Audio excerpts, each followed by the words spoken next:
നമസ്കാരം. ഒരു വീടിൻ്റെ മുൻവശത്തു കൂടിയാണ് പോസിറ്റീവായ ഊർജം മഹാലക്ഷ്മി ദേവി വീടുകളിലേക്ക് പ്രവേശിക്കുക. അതിനാൽ ചില കാര്യങ്ങൾ വീടിൻ്റെ മുൻവശത്ത് വരികയാണ് എങ്കിൽ അത് ആ വീടിന് തന്നെ ദോഷകരമായി ഭവിക്കും എന്നതാണ്. അതിൽ ആദ്യത്തേതായ കാര്യം, വീടിൻ്റെ മുൻവശത്ത് വിറകുപുര അല്ലെങ്കിൽ മൃഗങ്ങളുടെ കൂട് എന്നിവ വരുന്നത് ദോഷകരമാണ്. പ്രധാനമായും പ്രധാന വാതിൽ മറയും വിധം ഇവ വരികയാണ് എങ്കിൽ അത് ആ വീടിന് വളരെ ദോഷകരമായി തീരും. കൂടാതെ പ്രധാന വാതിൽ മറയും വിധം അഴ കെട്ടുന്നത് ശുഭകരമല്ല.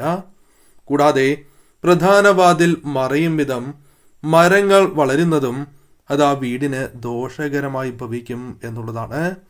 അതിനാൽ ഇത്തരം കാര്യങ്ങൾ നിങ്ങളുടെ വീടിൻ്റെ മുൻവശത്തുണ്ട് എങ്കിൽ അവ മാറ്റുന്നതാണ് ഏറ്റവും ഉത്തമം.